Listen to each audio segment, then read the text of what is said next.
सबको जय मसीह की। एक बार फिर से मैं आप लोगों के बीच में हूँ एक नया विषय लेकर इस चैनल में। तो मैं प्रभु का बहुत बहुत धन्यवाद देता हूँ कि परमेश्वर का अनुग्रह हमारे जीवन में है और मैं उम्मीद करता हूँ कि हमारे प्रभु ने आपको संभाला होगा और संभाल के रखा होगा। तो मैं एक बार फिर से आप लोगों के बीच में हूँ, तो मैं प्रभु का बहुत बहुत धन्यवाद देता हूँ और मुझे बहुत खुशी होती है कि आप लोगों के बीच में मैं वचनों को साझा करूँ और मुझे बहुत उत्साहित होती है। और मैं खुद जब लोगों के बीच में जब बात करता हूँ तो मैं बहुत कुछ सीखता हूँ। मैं किसी भी विषय को जब मैं बोलता हूँ तो मैं खुद उसमें बलवंत होता हूँ या मुझे उत्साह मिलता है कि मैं इतना जानता हूँ कि बोलने वाला मैं नहीं हूँ, बोलने वाला पवित्र आत्मा है। जी हाँ, बोलने वाला मैं नहीं हूँ, सिखाने वाला वो है, पवित्र आत्मा है। और मैं संपूर्ण विश्वास करता हूँ पवित्र आत्मा पर, क्योंकि पवित्र आत्मा ही है जो एक साधारण से व्यक्ति को, एक साधारण से इंसान को ज्ञानवान बना सकता है। और ऐसी क्योंकि मेरे पास वो ज्ञान नहीं है जो ज्ञान मेरे जीवन से निकलती है। जी हाँ, वो पवित्र आत्मा है, क्योंकि लिखा हुआ पिता का आत्मा तुम में बोलता है। तो मैं शुरू करता हूँ इस विषय को। तो हमारा विषय आज ये है, जो आपने थंबनेल देखा और देखे होंगे, तो मैं उन लोगों के लिए ये वीडियो बना रहा हूँ और पवित्र आत्मा ने मुझे इसको बताने के लिए उभारा, क्योंकि आज ही मैं इस विषय को जब मैं कुछ काम कर रहा था तो मुझे पवित्र आत्मा ने अगुवाई किया कि यही स्थिति जो आज तुम्हारी है वो स्थिति शायद लोगों का होगा, लोगों के जीवन। तो हम इससे बात करें ताकि आपको भी प्रभु में मजबूती मिले, आपके आत्मिक जीवन में मजबूती मिले। तो मैं प्रभु का धन्यवाद देता हूँ। वो ये है कि परमेश्वर विश्वास में रहने के बाद, जी हाँ, मैं इतना जानता हूँ कि प्रभु ने हर किसी का आपके जीवन में प्रभु ने काम किया और प्रभु ने कुछ किया है, तब जाके आप विश्वास किए हैं, विश्वास में आए। तो आप विश्वास में आए, उस दुख से परमेश्वर ने आपको वहां से निकाल के लाया। लेकिन आप जब 1 साल के विश्वासी हैं, 2 साल के विश्वासी हो गए, 3 साल के, लेकिन अब आपके जीवन में क्या हो रहा है? अब आपके जीवन में ये हो रहा है कि आपके जीवन में धीरे से दुख आ रहा है, आपके जीवन में तकलीफें आ रही है, आप परेशान, बहुत ज़्यादा परेशान हो रहे हो।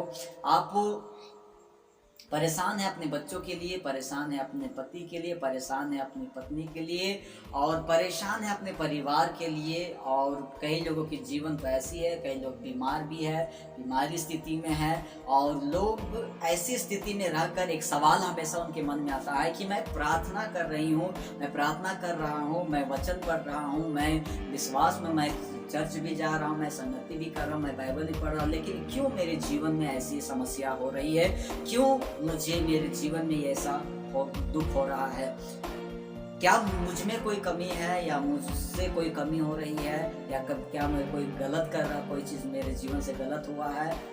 ऐसे क्यों हो रही है? कई लोग यही सोचते हैं, शैतान लोगों के मनों में डालता है कि तुम्हारे जीवन की गलतियां हैं, इसके कारण तुम्हारे जीवन में ऐसी हो रही है।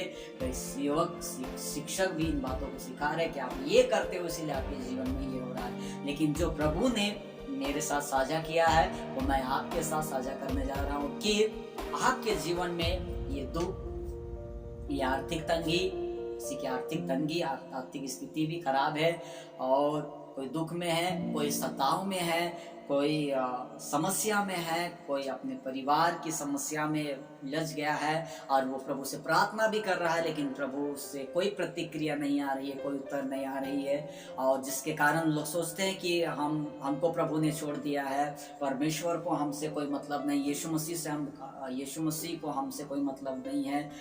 लेकिन दूसरों के विषय में देखते हैं कि उनकी गवाहियां देख रहे हैं कि उनके जीवन में प्रभु काम कर, लेकिन मेरे जीवन में परमेश्वर क्यों काम नहीं कर रहा है? क्यों मेरे साथ ऐसा हो रहा है? ये वीडियो आपके लिए है। अगर आप देख रहे हैं तो ये वीडियो आपके लिए है। और एक मैं बात कहना चाहता हूँ कि आप वीडियो को स्किप करके मत देखिएगा, या उसको फॉरवर्ड करके आप कभी मत देखिए, क्योंकि अगर आप फॉरवर्ड करके अगर आप देखते हैं तो याद रखिए आपको कुछ भी समझ में नहीं आएगा। ये विषय आपके लिए है, वो दुख में, वो तकलीफ में अगर आप जी रहे, ये वीडियो आपके लिए है, ये संदेश आपके लिए है जो मैं आप लोगों के बीच में साझा कर रहा हूँ। तो ऐसा क्यों है, ऐसा क्यों है, आइए हम लोग जानेंगे, वचनों से जानेंगे। क्योंकि प्रभु हमारे पास में बाइबल है और बाइबल एक अद्भुत बात बताती है। बाइबल से ही हम सीखें कि बाइबल हमारा मेन जड़ है, बाइबल हमारा नींव है, जिससे हम सीखे, हम समझे। तो हम लोग देखेंगे यूहन्ना की पुस्तक, यूहन्ना की पुस्तक उसका 16 का, आप लोग स्क्रीन में देखिए, उसका 16 का 33 पढ़ दीजिए। मैंने ये बातें तुमसे इसलिए कही है, मैंने ये बातें तुमसे इसलिए कही है कि तुम्हें मुझ में शांति मिले। कि तुम्हें मुझ में शांति मिले। संसार में तुम्हें क्लेश होता है, संसार में तुम्हें कलेश होता है, परंतु ढाढ़स बांधो, परंतु ढाढ़स बांधो, मैंने संसार को जीत लिया। मैंने संसार को जीत लिया है। जी हाँ, ये वचन आप लोग देख रहे हैं स्क्रीन में लिखा हुआ है कि संसार में तुम्हें कलेश होती है। यहाँ प्रभु ये नहीं कह रहे कि संसार में आपको कलेश नहीं होगा। जी हाँ, आप संसार में, इस पृथ्वी पर है, इस संसार में है, तो संसार में आपको कलेश होती है। ऐसा नहीं बोला, प्रभु ने नहीं कहा कि संसार में नहीं होती, संसार में कलेश होती है, परंतु ढाढ़स बांधो, मैंने तुम्हें संसार में से चुन लिया है। जी हाँ, संसार को प्रभु ने जीत लिया है, मैंने संसार को जीत लिया है। कलेश होगा लेकिन संसार में संसार को उसने जीत लिया है। तो याद रखिए, ये कलेश क्यों होता है, ये कलेश, ये दुख, ये आर्थिक तंगी, ये समस्या, ये डिप्रेशन आपके जीवन में आपके साथ क्यों हो रही है। जी हाँ, कोई भी नकारात्मक बात मत सोचिए कि प्रभु आपसे नाराज है, प्रभु को आपसे कोई मतलब नहीं, ऐसी बात नहीं है। यह शैतान आपके मन में डाल रहा है कि प्रभु को आपसे कोई मतलब नहीं है, परमेश्वर तुम्हारी प्रार्थना को नहीं सुन रहा है, प्रभु तुम्हें नहीं देख रहा है, ऐसी कोई भी बात नहीं है। अब मैं आपको समझा रहा हूँ, आप उसको समझिए ठीक तरीके से, और अपना विचार अपने बाइबल अपने पास रखिए और वचन को निकाल कर देख के पढ़िए, उसको समझ के पढ़िए और सीखिए कि प्रभु आपसे क्या कहना चाहता है। प्रभु ने जो मुझसे साझा किया मैं आप लोगों के बीच में रख रहा हूँ, क्योंकि मेरे जीवन में भी कई ऐसी परीक्षा हो रही है, कई ऐसी परेशानी हो रही है, जिसके कारण पवित्र आत्मा ने मुझे इन बातें समझाया। जब मैं इनके बीच में जब सोच रहा था तो पवित्र आत्मा ने, प्रभु ने ये बातें मेरे जीवन में डाला और मैं इन बातों को समझ गया। तो मैं चाहता हूँ कि आप लोग भी इन बातों को समझे। जी हाँ, तो हम लोग देखेंगे याकूब की पुस्तक, याकूब उसका 1:12 पढ़ दीजिए। धन्य है वह मनुष्य, अब यहाँ पर देखिए वो कलेश क्या है, ध्यान सुनिएगा। धन्य है वह मनुष्य जो परीक्षा में स्थिर रहता है, जो परीक्षा में स्थिर रहता है, क्योंकि वह खरा निकलकर, क्योंकि वो खरा निकलकर जीवन का वह मुकुट पाएगा, जीवन का वह मुकुट पाएगा, जिसकी प्रतिज्ञा प्रभु ने अपने प्रेम करने वालों से की है, अपने प्रेम करने वालों से की है। जी हाँ, यहाँ पर नाम दिया याकूब ने, लिखा है परीक्षा। जिसको कलेश हो रहा है उसकी ये परीक्षा है। लिखा हुआ है कि धन्य है वह पुरुष जिसकी परीक्षा होती है, क्योंकि वो खरा निकलकर लिखा हुआ है कि वो मुकुट पाएगा। जी हाँ, वो मुकुट पाएगा खरा निकलकर। तो मैं प्रभु का धन्यवाद देता हूं कि आप के जीवन में ये इसलिए है क्योंकि ये परीक्षा है। क्या परीक्षा, मैं बता रहा हूं। परीक्षा वो होती है जो आपको पता चलता है। परीक्षा ही एक ऐसी चीज है जिससे आपकी स्थिति पता चलता है। जी हाँ, बहुत सारे ऐसे विश्वासी है जो केवल मुंह से बोलते हैं कि मैं प्रभु में विश्वास करती हूँ, मैं प्रभु में विश्वास करता हूँ। याद रखिए, मुंह से केवल बोला हुआ विश्वासी कि मैं प्रभु में विश्वास करता हूँ नहीं, प्रभु आपके विश्वास को देखता है, विश्वास को देखना चाहता है। और विश्वास आपका कब दिखता है और कब विश्वास की परीक्षा होती है, टेस्ट होती है, वो ये है कि जब आपके जीवन में परीक्षाएं आती है, जब आपके जीवन में दुख आती है, जब आपके जीवन में समस्या आती है, जब आप जिसके विषय में कभी सोचे नहीं थे वो आपके साथ हो रहा है। ऐसी परीक्षा जब आपके जीवन में आती है, उससे पता चलता है कि आपका विश्वास प्रभु में कैसा है। जी हाँ, यदि उन परीक्षाओं के कारण, याद रखिए, बहुत सारे ऐसे मसीही बैकस्लाइड हो गए, पीछे हो गए, प्रभु से हट गए, क्योंकि उनके जीवन में परीक्षा आई और परीक्षा को नहीं समझ पाए और वो सोच पाए, शैतान उनके मन में भर दिया कि प्रभु तुम्हारे लिए नहीं है, प्रभु को तुमसे कोई मतलब नहीं है, परमेश्वर तुमसे प्रेम नहीं करता है, परमेश्वर तुम विश्वास में हो फिर भी तुम्हारे साथ ऐसा क्यों हुआ। इसके कारण ये सवाल का जवाब उनके पास नहीं था, इसके कारण वो विश्वास से दूर हो गए हैं। लेकिन मैं ये चाहता हूँ कि आप लोग इस संदेश को सुने, क्योंकि ये पवित्र आत्मा ने साझा किया और मैं आप लोगों के बीच में रख रहा हूँ कि आप भी विश्वास से हटे नहीं, क्योंकि ये आपकी परीक्षा है। क्या चीज की परीक्षा? विश्वास की परीक्षा। जी हाँ, ये आपके जीवन में जो हो रहा है ये विश्वास की परीक्षा है, क्योंकि मसीही जीवन, मसीही दौड़ जो है, मसीही दौड़ है, विश्वास की दौड़ है। जी हाँ, अब जब आप लोग बीच में वचन रखूंगा तो आपको समझ में आ जाएगा, ये विश्वास की दौड़ है। और जब तक से आप इस विश्वास की दौड़ को आप दौड़ोगे नहीं, आप जय को नहीं हासिल करोगे। जी हाँ, जब एक बच्चा जब स्कूल जाता है, वो स्कूल में वहां पर उसको परीक्षा आती है या एग्जाम होती है। क्यों होती है पता है? वो आप लोग सभी लोग जानते होंगे, और अगर नहीं जाते सुनिए, वो इसलिए होती है कि एक साल के अंदर में उस बच्चे की स्थिति पता चलता है कि वो बच्चा कितना आगे तक बढ़ा है।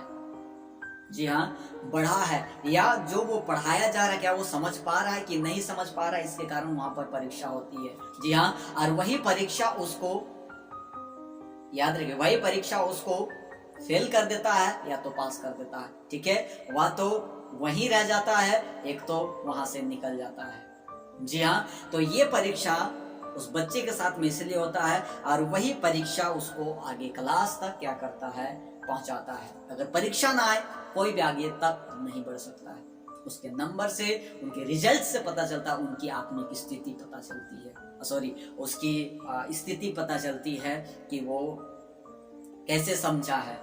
यहाँ तो आपके जीवन में भी ये सब कुछ इसीलिए है ताकि आपका विश्वास परखा जाए। अभी आप जो वचन साझा करेंगे उससे आपको समझ में आ जाएगा कि ये विश्वास की परख है। जिस आपके जीवन में आया, दुख है, तकलीफ है, समस्या है, आर्थिक तंगी है, बच्चे बिगड़ रहे हैं, परिवार में वो हो रहा है जो आप कभी नहीं सोचे, ये सब कुछ हो रहा है, ये आपकी परीक्षा है, आपकी विश्वास की परीक्षा है। जी हाँ, और ऐसे ही एक व्यक्ति की हम लोग कहानी जानेंगे, और आप लोग जानते हैं अय्यूब की कहानी, आप सभी लोग जानते हैं। तो आप जिस एंगल से मैं रख रहा हूँ आप उसको थोड़ा सा देखिए कि अय्यूब, सबसे पहली बात है अय्यूब कैसा व्यक्ति था। जी हाँ, सवाल आती है अय्यूब कैसा व्यक्ति था, और या दूसरा है कि अय्यूब के पास क्या था जो वो चला गया, उसके पास से क्या परीक्षा आई अय्यूब के पास में। तो हम लोग वचन को देखेंगे और हम लोग देखेंगे अय्यूब की पुस्तक, उसका एक का एक। सबसे पहले सवाल है, सवाल यहाँ पर देख सकते हैं, अय्यूब कैसा था। तो देखिए, उज देश में अय्यूब नामक एक पुरुष था। उर्ज देश में अय्यूब नामक एक पुरुष था। वह खरा और सीधा था, और परमेश्वर का भय मानता, और बुराई से दूर रहता था। यहाँ पर 4 बातें लिखी हुई है। पहला आप लोग देख सकते हैं, वो खरा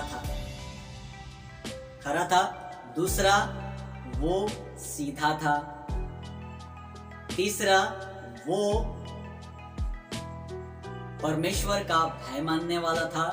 और चौथा, वो बुराई से अलग रहने वाला व्यक्ति था। जी हाँ, अय्यूब ऐसा था, वो खरा था, सीधा था और परमेश्वर का भय मानने वाला रहने वाला। जी हाँ, वो कैसा था? बुराई से अलग रहने वाला। जरा सोच के देखिए, ऐसे रहने के बाद भी उसके जीवन में तकलीफें आई, समस्या आई, और ऐसी समस्या जो आपके जीवन में भी कभी नहीं आया होगा, जो मैं आप लोग बीच में रख रहा हूँ। जी हाँ, और दूसरा सवाल है कि उसके पास क्या था। जरा देखिए उसके पास क्या था। ठीक है, हम लोग देखेंगे उसका आगे, पढ़ते जाइए। उसके 7 बेटे और 3 बेटियां उत्पन्न हुई। पढ़ते जाइए। उसके 7,000 भेड़ बकरियां, 3,000 ऊंट, 500 जोड़े बैल 500 गधियां और बहुत से दास दासियां थी। वरन उसके पास इतनी संपत्ति थी कि पूर्वी देशों के लोगों में वह सबसे बड़ा था। जी हाँ, याद आप यहाँ पर देखिए, सबसे पहले नंबर 1 जो वो था उसके 7 बेटे और 3 बेटियां थी। दूसरा है 7,000 भेड़ बकरियां। तीसरा है 3,000 ऊंट। और चौथा है 500 जोड़ा बैल। पांचवा है 500 गधिया, ठीक है। और छठा है बहुत से दास दासियां। आप लोग देख सकते हैं, बहुत से दास दासियां। और सातवां है पूर्वी देशों में, याद रखिए, पूर्वी देशों के सब लोगों में वो सबसे बड़ा था, यानी कि धनवान था। जी हाँ, ये 7 बातें जो आपके बीच में मैंने रखा, ये उसके पास जो था उसके विषय में है कि उसके पास क्या था। जी हाँ, आप ध्यान से देखिए, उस पूर्वी देश में सब लोगों से वो धनवान था, बड़ा था। उसके पास संपत्ति थी, बेटियां थी, चारों बैल बकरी सब कुछ था उसके पास में, ठीक है। अब देखिए, जब उसके जीवन में परीक्षा आई तो क्या हुआ। और याद रखिए, अगर आप इसको पूरा पढ़िएगा इस अध्याय को, तो आपको पता चलेगा कि परमेश्वर ने उसके जीवन में परीक्षा आने दिया। क्योंकि यहाँ शैतान से बात हुआ, परमेश्वर का शैतान से बात हुआ। और यहाँ पर जो वार्तालाप हुआ शैतान का परमेश्वर का, जरा सोचिए, वहां पर परमेश्वर ने उकसाया था। किसको? शैतान को। जी हाँ, शैतान को उकसाया था। और शैतान ने कहा कि तूने ये सब कुछ जो दिया है, इसके कारण अय्यूब तुम्हारा भाई मानता, तुम्हारे साथ रहता, तुम्हारी तारीफ करता है, क्योंकि आपने दिया है। और तब परमेश्वर ने उससे कहा, जाके छीन ले। आप लोग जरूर पढ़िएगा, ठीक है। तो ये आप लोगों के बीच में मैंने रखा, आप देखिए। तो उसके आगे ये सब कुछ उसके पास था, लेकिन आगे देखें कि ये कैसे लुटा गया। हम लोग देखेंगे उसका 1:13 से 22 तक। अय्यूब के बच्चों और संपत्ति का नाश। पढ़ते जाइए। एक दिन अय्यूब के बेटे बेटियां बड़े भाई के घर में खा रहे और दाख मधु पी रहे थे। तब एक दूत अय्यूब के पास आकर कहने लगा, हम तो बैलों से हल जोत रहे थे और गधियां उनके पास चर रही थी कि सबा के लोग धावा करके उनको ले गए और तलवार से तेरे सेवकों को मार डाला, और मैं ही अकेला बचकर तुझे समाचार देने को आया हूँ। वह अभी यह कह ही रहा था कि दूसरा भी आकर कहने लगा, परमेश्वर की आग आकाश से गिरी और उससे भेड़ बकरियां और सेवक जलकर भस्म हो गए, और मैं ही अकेला बचकर तुझे समाचार देने को आया हूँ। वह अभी यह कह ही रहा था कि एक और भी आकर कहने लगा, कसदी लोग 3 दल बांधकर ऊँटों पर धावा करके उन्हें ले गए और तलवार से तेरे सेवकों को मार डाला, और मैं ही अकेला बचकर तुझे समाचार देने को आया हूँ। वह अभी यह कह ही रहा था कि एक और भी आकर कहने लगा, तेरे बेटे बेटियां बड़े भाई के घर में खाते और दाखमधु पीते थे कि जंगल की ओर से बड़ी प्रचंड वायु चली और घर के चारों कोनों को ऐसा झोंका मारा कि वह जवानों पर गिर पड़ा और वे मर गए, और मैं ही अकेला बचकर तुझे समाचार देने को आया हूँ। बस यहाँ पर जो हुआ आप लोगों ने देखा, और आप अपने बाइबल हैं तो आप पढ़िएगा जरूर। लिखा हुआ है कि एक के बाद एक आया, समाचार दिया, दूसरा आया, वो बोल ही रहा था कि वो दूसरा भी आया, वो भी बोल रहा था कि तीसरा आया, वो भी बोल रहा था चौथा आया। ऐसा करते करते आप पढ़िएगा, जो जितना कुछ भी उसके पास में था वो सब कुछ उसके हाथ से उसके पास चला गया। उसके 7 बेटे और 3 बेटियां बड़े बेटे के घर में पार्टी बना रहे थे, भोजन कर रहे थे, वहां छत गिरा और सब मर गए। ये सब कुछ हुआ उसके साथ में एक ही दिन। याद रखिए, एक दिन में हुआ। जरा सोच के देखिए अय्यूब की स्थिति यहाँ पर क्या रही होगी। वो एक के बाद एक के बाद एक के बाद वो खबर को सुन रहा है, तुम्हारे साथ ये हो, तुम्हारा ये चला गया, तुम्हारा ये चला गया, वहां तुरंत। जरा सोच के देखिए, अगर आप उसके बीच में होते तो आपका क्या रिएक्शन होता, क्या करते। जी हाँ, आज हमारे जीवन में थोड़ा सा तकलीफ आता, थोड़ा सा ये नहीं हुआ, थोड़ा सा दुख आ गया तो बोलते इतना प्रार्थना कर रहे हैं, काहे के लिए नहीं हो रहा है। लोगों से सुनते हैं कि लोग बोल रहे हैं कि तुम तो इतना प्रार्थना करते हो, तुम तो ऐसा कर रहे हो, लेकिन तुम्हारे साथ ऐसा क्यों हो रहा है, क्यों हो रहा है। और ऐसा बोलते हैं। और कई लोग ये बोलते हैं कि हम प्रार्थना कर रहे हैं, बाइबल पढ़ रहे हैं, हम संगति कर रहे हैं, लेकिन फिर भी परमेश्वर आप हमारे साथ ऐसा क्यों कर रहे हैं, क्यों। आप बोलना है, वहां से बोलना स्टार्ट करते हैं कि परमेश्वर मेरे साथ ऐसा क्यों कर रहा है। और सोचते हैं कि क्या गलती हो गया, क्या गुनाह हो गया। और यहाँ से एक इंसान, यहाँ पर एक इंसान गिरने लगता है अपने विश्वास से गिरने लगता है, क्योंकि उनको नहीं पता है कि उसके साथ क्या हो रहा है, उनके साथ क्या हो रहा है उनको नहीं पता चलता है। जी हाँ, इसके कारण कई विश्वासी भटक गए, प्रभु से दूर हो गए, क्योंकि उन लोगों ने इन बातों को समझा नहीं। लेकिन आप एक ऐसे आप विश्वासी हो, आप इन बातों को समझो कि ये सब कुछ हमारे पास ऐसा सब कुछ नहीं होता है। एक ही दिन में इतनी बड़ी घटना हमारे जीवन में, थोड़ा सा तकलीफ, थोड़ा सा दुख, थोड़ा सा ये आ जाता है, हम वहां उसको अपना दिमाग में भर के हम उसके विषय में सोचते रहते हैं। जरा सोचिए कि एक इंसान जिसका सब कुछ अभी लूट गया है, उसके साथ क्या हुआ होगा। पता है उसकी प्रतिक्रिया क्या हुई, उसने क्या किया। आगे पढ़िए और आप लोग देखिए इधर वचन। तब अय्यूब उठा और बागा फाड़ सिर मुड़ाकर भूमि पर गिरा और दंडवत करके कहा, मैं अपनी माँ के पेट से नंगा निकला और वही नंगा लौट जाऊंगा। यहोवा ने दिया और यहोवा ही ने लिया, यहोवा का नाम धन्य है। इन सब बातों में भी अय्यूब ने ना तो पाप किया और ना परमेश्वर पर मूर्खता से दोष लगाया। जरा सोच के देखिए, यहाँ पर अय्यूब ने क्या किया। आप लोग स्क्रीन में देखिए, वचन में लिखा हुआ अय्यूब ने यहाँ पर क्या किया। अय्यूब यहाँ पर परमेश्वर मुंह के बल गिरा। जी हाँ, मुंह के बल गिरा, परमेश्वर के पास गया तुरंत। तो कहाँ गया, वहीं पर, जैसे सुना, खबर सुना, वहीं पर गिर गया।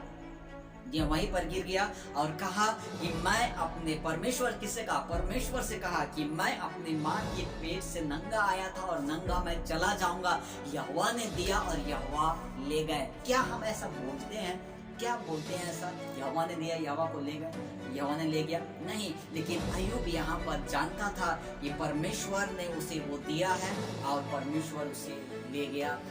उसने अपने मुंह से परमेश्वर की निंदा नहीं किया, मूर्खतापूर्ण बातें नहीं किया। लेकिन अगर हम इसके बीच में होते, अगर हाँ आजकल के अगर मसीह होते, तो पता है क्या बोलते, आप समझ गए होंगे क्यों कर रहा है परमेश्वर, क्यों करता। वहां पर सवाल खड़ा शुरू हो जाता है, सवाल शुरू हो जाता है। लेकिन यहाँ अय्यूब के पास क्या था पता है, उसका जवाब।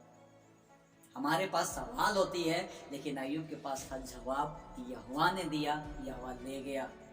मैं माँ की पेट से नंगा आया था और नंगा चला जाऊंगा। आप लोग देखिए ये वचन को।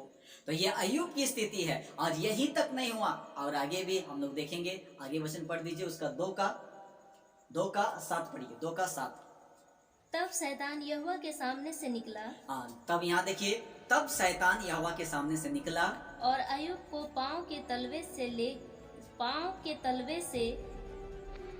ले सिर की चोटी तक बड़े बड़े फोड़ों से पीड़ित किया। लिखा हुआ है कि तब शैतान यहोवा के सामने से निकला और वो किसके पास गया, अय्यूब के पास गया। और लिखता है कि अय्यूब को पैर के तलवे से लेकर सिर की चोटी तक, यही लिखा हुआ है, सिर की चोटी तक लिखा हुआ कि बड़े बड़े फोड़ों से क्या किया, पीड़ित कर दिया। जी हाँ, बड़े बड़े फोड़ों से उसको पीड़ित कर दिया। अभी उसके साथ घटना हुआ है, क्या घटना उसके साथ घटना हुआ है, उनके बेटे बेटियां, उनका जितना भी उसका गाय बैल गद्दियां और जितने भी बैल थी या जोड़े था, वो सब कुछ नाश हो गया है। और अभी क्या हुआ है, उसके दूसरा दिन में क्या हुआ, दूसरा दिन में ये होता है कि उसका पैर के तलवे से लेकर सिर की चोटी तक बड़े बड़े फोड़ों से भर दिया शैतान। ये है अय्यूब की परीक्षा। और पता है जब इसकी ये स्थिति आई आप इतना सब कुछ होने के बाद जरा सोचिए, आप उसको क्या बोलना चाहिए था? वो बोल सकता था कि परमेश्वर आप ले गए, धन दौलत चला गया, दास दासियां चला गया, ऊंट चला गया, जो क्या बोलते हैं गधिया चला गया, बैल चला गया, बेटे बेटियां चला गया, दास दास सब चला गया। चला आपने दिया था आप ले गए, आपने दिया था आप ले गए, लेकिन ये क्यों किया? मेरे शरीर में, कम से कम मेरे शरीर में तो कम से कम दुख नहीं देना चाहिए था। वो तो चला गया, लेकिन अभी तो दुख नहीं देना चाहिए था। बोल सकता था, सवाल कर सकता था। पता है अय्यूब की प्रतिक्रिया क्या हुई, आगे हम लोग देखेंगे।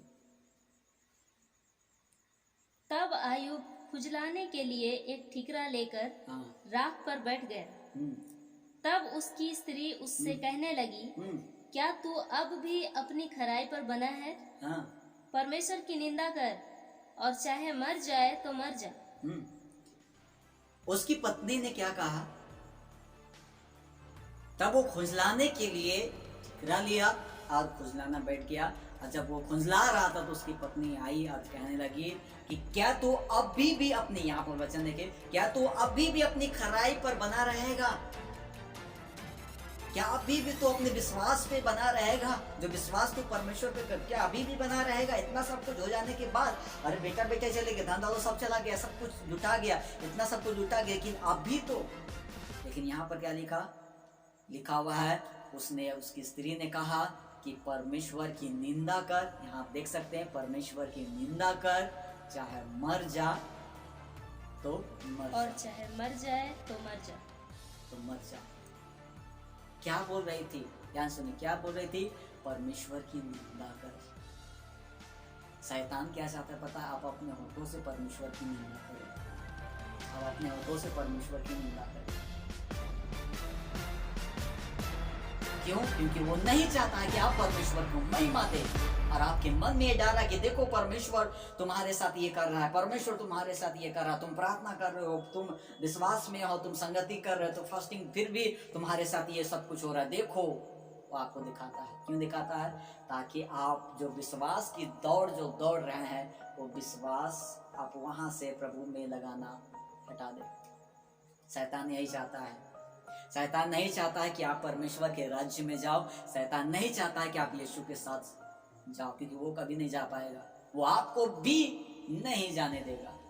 जी हाँ, वो पूरी ताकत लगा लेगा कि आप विश्वास आपका टूटे, क्योंकि वो जानता है कि विश्वास ही है जो आपको प्रभु के राज्य तक आपको ले जाएगा। और यही विश्वास को आपको तोड़ने के लिए आपके परिवार में, आपके जीवन में ये सारी परिस्थितियां ला रहा है कि आप विश्वास आपका टूटे। और शैतान जानता है कि विश्वास टूटा और ये सीधे मेरे हवाले हो जाएगा, और शैतान चाहता है कि आप उसके हवाले हो जाओ। लेकिन मैं यहाँ आपको जो सच्चाई रख रहा हूँ, सच्चाई को ध्यान से सुनिए। पवित्र आत्मा आपसे क्या कहना चाह रहा है? अय्यूब ने क्या जवाब दिया? अपनी पत्नी को क्या जवाब दिया? बोलिए जरा सा। उसने उससे कहा, अय्यूब ने अपनी पत्नी से कहा, देखिए, तू एक मूढ़ स्त्री की सी बातें करती है। तू एक मूढ़ स्त्री की सी बातें करती है। क्या हम जो परमेश्वर के हाथ से सुख लेते हैं, क्या हम जो परमेश्वर के हाथ से सुख लेते हैं, दुख ना ले? दुख ना ले? इन सब बातों में भी अय्यूब ने अपने मुंह से कोई पाप नहीं किया। इन सब बातों में भी अय्यूब ने अपने मुंह से कोई पाप नहीं किया, अपने मुंह से कभी पाप नहीं किया। मुंह से पाप क्या है पता है? परमेश्वर की निंदा करना। परमेश्वर ये नहीं कर रहा है, परमेश्वर, हम इतना प्रार्थना कर रहे, नहीं हो रहा है, कुछ नहीं हो रहा है, परमेश्वर नहीं करता, परमेश्वर मेरा से नाराज है, परमेश्वर सच्चा नहीं, यीशु नहीं। उसने अपने मुंह से कभी भी परमेश्वर की निंदा नहीं किया।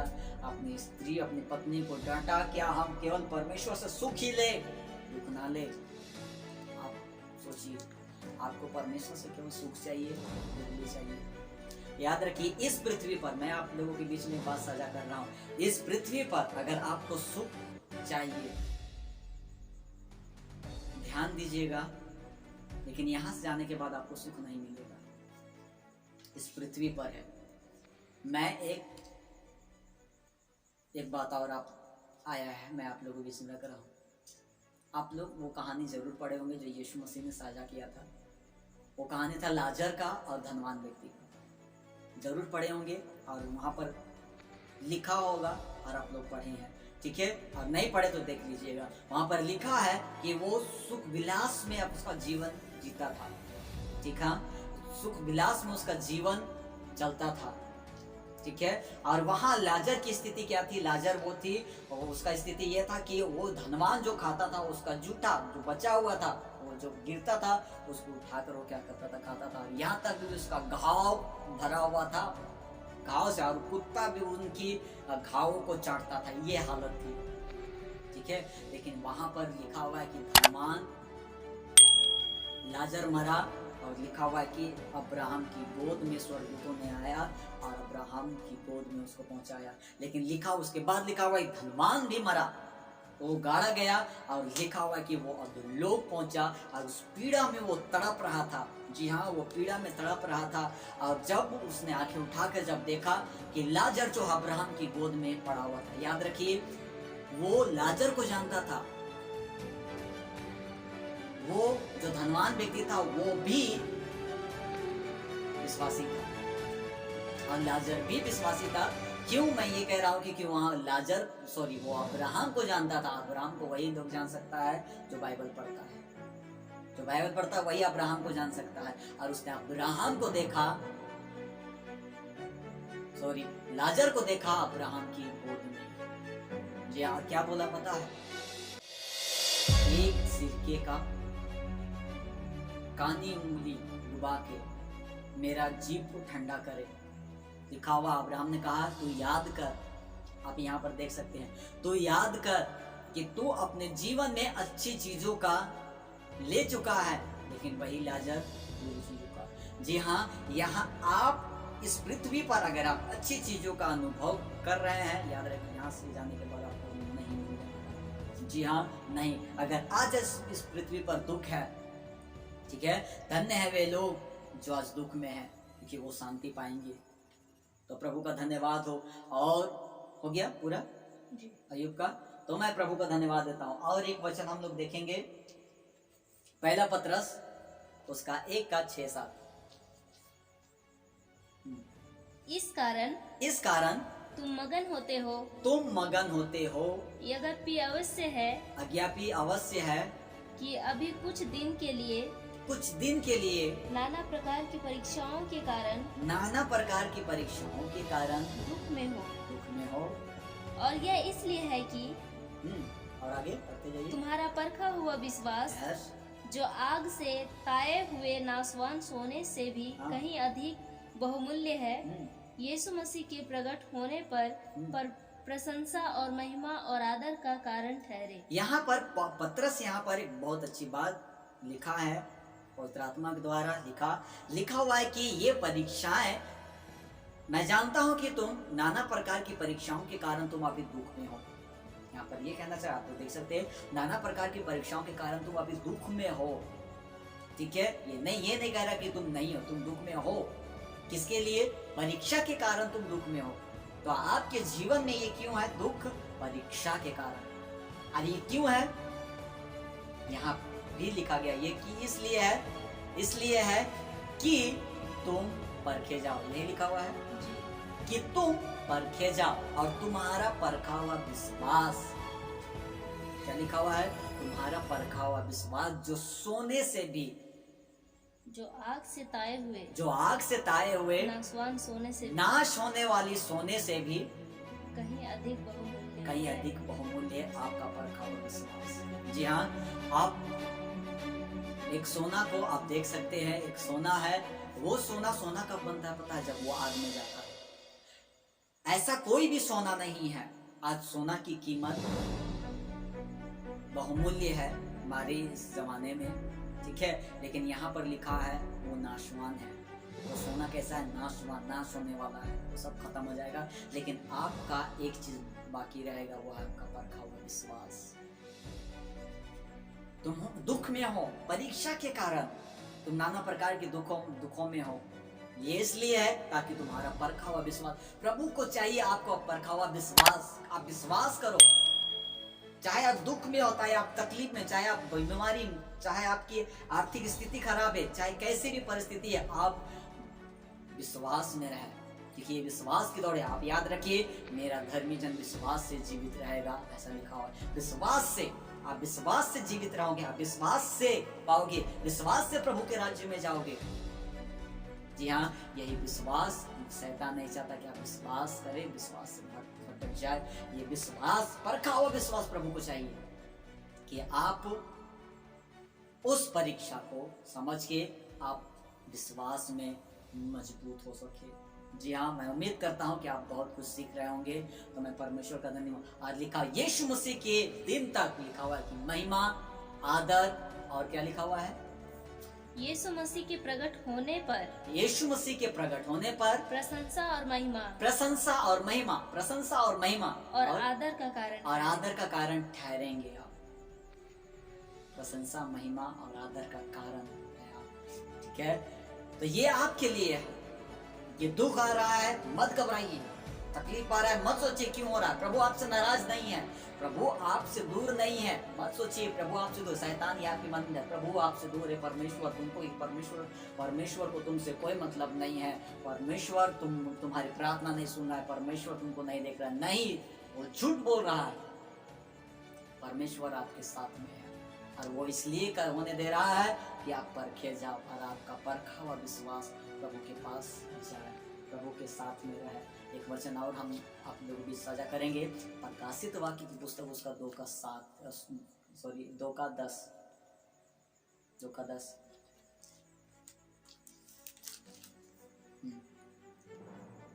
जो दुख तुझको झेलने होंगे उनसे मत डर, क्योंकि देखो शैतान तुम में से कुछ को जेल खाने में डालने पर है, ताकि तुम परखे जाओ, और तुम्हें 10 दिन तक क्लेश उठाना होगा।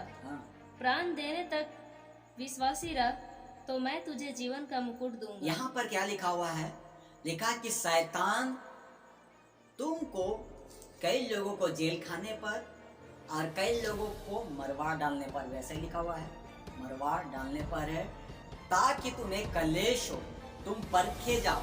ये लिखा हुआ है, ताकि तुम कर दीजिए, ताकि तुम कितना उसी का, ताकि तुम परखे जाओ। वहां से है, क्योंकि देखो शैतान तुम में से कुछ को जेल खाने में डालने पर है, तुम में से कुछ को जेल खाने पर डालने पर है, ताकि तुम परखे जाओ। जी हाँ, ताकि आप परखे जाए, और तुम्हें 10 दिन तक क्लेश उठाना होगा। हाँ, अभी उसके बाद लिखता है कि प्राण देने तक विश्वासी रहा। कहाँ तक? प्राण देने तक विश्वासी रहा। यहाँ ये नहीं बोला कि तू प्रार्थना में रहा, संगति में न रही, विश्वास में रहा, प्राण देने तक विश्वास में रहा, तो मैं तुम्हें जीवन का मुकुट दूंगा। प्रभु आपके लिए जीवन का मुकुट रखा है। इस संसार की इस दुखों से जब आप उठोगे, जब आप निकलोगे, प्रभु आपके लिए एक मुकुट तैयार किया हुआ है। क्यों? क्योंकि आपके जीवन में दुख आया है, सताव आया है, तकलीफ आया, बीमारी आया, समस्या, हर परिस्थिति में आपने प्रभु का साथ कभी नहीं छोड़ा। प्रभु के साथ आप रहे, आप प्रभु के साथ बने रहे, प्रभु के साथ आप रहे हर परिस्थिति में। यही चीज प्रभु को प्रसन्न करती है, और आपको प्रभु स्वर्ग से निहार रहा है कि ये इतना तकलीफ में रहने के बाद भी ये विश्वास में अभी भी है। तो मैं प्रभु को धन्यवाद देता हूँ। ये इसलिए है ताकि आप परखे जाओ, प्राण देने तक, याद रखिए, प्राण देने तक विश्वासी रहा, तो मैं तुम्हें जीवन का मुकुट दूंगा, जीवन का मुकुट दूंगा। ठीक है, और एक वचन और, इब्रानियों की पुस्तक, इब्रानियों उसका 2:18। क्योंकि जब उसने परीक्षा की दशा में दुख उठाया, तो वह उनकी भी सहायता कर सकता है जिनकी परीक्षा होती। यहाँ पर यीशु मसीह की बातें लिखा हुआ है, क्योंकि यीशु मसीह ने भी जब इस पृथ्वी में था तो लिखा वो भी दुख उठाया, वो भी परीक्षा, शैतान उसके पास आया, उसकी परीक्षा हुआ, उसके साथ भी कई परीक्षाएं हुई। कभी वो लोग उसको मार देना चाहा, कभी उसके साथ सब कुछ हुआ उसके साथ में। ठीक है, वो जहाँ तक था वो बीच प्रार्थना की कि पिता हो सके कि कटोरा हट टल जाए, लेकिन फिर भी मेरी इच्छा तेरी इच्छा पूरी हो। वो भी परीक्षा में पड़ा, शैतान आया परीक्षा करने, लोग आए परीक्षा करने, बहुत परीक्षा उसके पास। अब यहाँ पर लिखा हुआ है, जब उसने परीक्षा की दशा में दुख उठाया, तो वह उनकी भी सहायता कर सकता है जिनकी परीक्षा होती है। यहाँ पर ये नहीं लिखा गया है कि आपकी परीक्षा नहीं होती है, ये उनकी सहायता करता है जिसकी परीक्षा होती है। ठीक है, तो याद रखिए प्रभु आपकी परीक्षा में प्रभु आपका सहायता कर रहा है। प्रभु की सहायता मांगिए, प्रभु यीशु मसीह आपकी सहायता कर सकता है। ये मत बोलिए कि प्रभु ये मेरे से हट जाए, ये परीक्षा मेरे से हट जाए, नहीं, आप ये बोलिए कि प्रभु मुझे इसमें सहायता कीजिए, इनको सहने की ताकत दीजिए, मुझे सहने की ताकत दीजिए, मैं सह सकूं। प्रार्थना करें, प्रभु से कहे वो आपकी जरूर सहायता करेगा। ध्यान रखें, याद रहे कि आप इस पृथ्वी पर है, आपको परमेश्वर के राज्य में जाना है। प्रभु यीशु मसीह आपके लिए इस पृथ्वी पर आ रहा है, जो आप दुख और तकलीफ में रह कर भी प्रभु के साथ आप कभी नहीं छोड़ा, उसके लिए प्रभु आ रहा है। एक लास्ट वचन मैं आप लोगों के बीच में रख के खत्म करूंगा। प्रकार प्रेरितों के काम उसका 14 का 22। और चेलों के मन को स्थिर करते रहे, और चेलों के मन को स्थिर करते रहे, और यह उपदेश देते थे और यह उपदेश देते थे कि विश्वास में बने रहो, विश्वास में बने रहो, और यह कहते थे और ये कहते थे हमें बड़े क्लेश उठाकर हमें बड़े कलेश को उठाकर परमेश्वर के राज्य में प्रवेश करना होगा। परमेश्वर के राज्य में प्रवेश करना होगा। कैसे प्रवेश करेंगे आप? कलेश उठाकर, दुख उठाकर, कलेश उठाकर राज्य करना पड़ेगा, राज्य करना पड़ेगा, प्रवेश करना पड़ेगा स्वर्ग के राज्य में। तो यहाँ पर यीशु मसीह के चेले लोग थे, वो भी पूरी तरह से जान गए थे कि हमको परमेश्वर का राज्य पाने के लिए हमको कलेश उठाना पड़ेगा, कलेश उठाकर हमको स्वर्ग के राज्य में जाना पड़ेगा। और आज आपके जीवन में जो आया है, ये इसलिए आया है ताकि आप स्वर्ग के हो जाओ, ताकि आप स्वर्ग पहुँचे। और ये इसलिए आया है क्योंकि आपके जीवन में परमेश्वर चाहता है आपका परखा हुआ विश्वास। यीशु मसीह के चेले, यीशु मसीह और खुद पौलुस यहाँ पर जो लिखने वाला है 14 पत्री, वो भी दुख उठाकर उसको मार दिया गया, उसको किसी को उल्टा क्रूस में करके टांग दिया गया, किसी का गला काट दिया, कोई आरी से चीरा गया, किसी को कोड़ों से मारा गया, किसी को भूखे सेंक की मार में डाल दिया, किसी को खौलते हुए तेल में डाल दिया गया। अद्भुत तरीके से वो लोग भी दुख उठाकर प्रभु के राज्य में आ गए। जी हाँ, तो आप भी इस पृथ्वी पर है, आप यहाँ पर संसार में कलेश हो रहा है, लेकिन ये इसलिए है ताकि आप दुख उठा के प्रभु के राज्य में जाए। और प्रभु आपके लिए इस पृथ्वी पर आ रहा है आपको ले जाने के लिए। जी हाँ, यीशु ने कहा कि मैं, यहाँ पर देख सकते हैं, मैं आऊँगा और मैं तुझे अपने साथ ले जाऊँगा। कहाँ? जहाँ मैं हूँ वहाँ तुम भी रहो। जी हाँ, यीशु चाहता है जहाँ यीशु है वहाँ आप भी रहे। तो ये वचन आप लोगों के बीच में मैंने साझा किया है, जो प्रभु ने मुझे प्रेरित किया, पवित्र आत्मा ने किया आप लोगों के बीच में साझा करूँ, क्योंकि अभी भी आप ऐसी कई स्थिति में हैं। तो आप घबराइए मत, डरिए मत, प्रभु आपके साथ में, हर परीक्षा में, हर सताव में वो आपके साथ रहेगा। वो चाहे सब छोड़ दे, चाहे सब आपको त्याग, चाहे आपकी कैसे भी परिस्थिति में वो आपके साथ है और हमेशा रहेगा। इसको कोई बदल नहीं सकता। मुझे पौलुस की बातें बहुत अच्छी लगती है, जो रोमियो में लिखा गया है कि कोई भी ऐसा चीज नहीं है जो आपको मसीह के प्रेम से अलग कर दे, ना तो अकाल, ना भुखमरी, ना तो नंगाई, ना तो चौड़ाई, ना तो कोई ऐसा चीज है जो मुझे मसीह के प्रेम से अलग कर सकेगा। जी हाँ, आपको मसीह से कोई भी अलग नहीं कर सकेगा। लेकिन हाँ, ये परीक्षा जो आपके जीवन में हो रही है, ये विश्वास की परीक्षाएं हैं, इसमें पास होइए। प्रभु आपका तैयार, प्रभु आपका इंतजार कर रहा है कि आप वहां पर पहुंचे। घबराइए मत, परमेश्वर के विरोध में मत बोलिए। कोई दूसरा लोग बोल रहा है, याद रखिए 3 लोगों की बातें कभी मत सुनिएगा। मैं आप लोगों की 3 लोगों की बातें कभी नहीं सुनिएगा। पहला कौन है? पहला आप खुद, दूसरा शैतान का, और तीसरा लोगों की बातें। क्योंकि ये 3 लोग बड़े खतरनाक होते हैं। ठीक है, वो आप खुद है, दूसरा है शैतान, तीसरा है लोग। वो आपको विश्वास से, ये जरिया है कि आपको विश्वास से भटकाने का आपके अंदर में कई सोच, क्योंकि आपके सोच, मैंने आपका भी नाम इसलिए लिया क्योंकि आपके दिमाग में भी, आपके सोच में भी कई तरह की बातें आती हैं जो शैतान आपको ढालता है और आप उसकी सुनते हैं, हाँ ठीक बोल रहा है, हमें ऐसा लगता है ये सब ठीक बोल रहा है। नहीं, अगर आपको लग रहा है कि परमेश्वर को आपसे कोई मतलब नहीं है, परमेश्वर मुझे छोड़ दिया, मैं प्रार्थना कर रहा हूँ, नहीं, प्रभु आपके साथ में हमेशा रहेगा, क्योंकि लिखा हुआ है कि परमेश्वर आपसे कभी भी अलग नहीं होगा। लिखा हुआ यशायाह की पुस्तक में लिखा हुआ है कि कोई माँ अपने दूध बच्चे को छोड़ सकता है क्या? हाँ, वो छोड़ सकती है, लेकिन मैं तुम्हें नहीं छोड़ सकता, नहीं भूल सकता। प्रभु आपको कभी नहीं भूल सकता। तो इस समय जो हमारे साथ देख रहे हैं, मैं अंतिम पड़ाव पर हूँ, और जो लोग देख रहे हैं, मैं धन्यवाद देता हूँ परमेश्वर का कि अद्भुत विषय रहा। और मैं आपके लिए प्रार्थना करना चाहता हूँ, जितने लोग देख रहे हैं, जहाँ पर है, जैसे स्थान में है, अपनी आंखों को बंद करें और मैं आपके लिए प्रार्थना करूँगा। धन्यवाद हो स्वर्गीय पिता, मैं आपको धन्यवाद देता हूँ इस अद्भुत अनुग्रह के लिए पिता, जो आपने हमारे जीवन में किया है। आप हमसे प्रेम करते हैं और इतना प्रेम करते हैं कि आपने हमारे उद्धारकर्ता प्रभु यीशु मसीह को इस पृथ्वी पर दुख उठाने के लिए, अपना लहू बहाने के लिए इस पृथ्वी पर भेजा, ताकि उसके लहू के द्वारा हम उद्धार पा सके।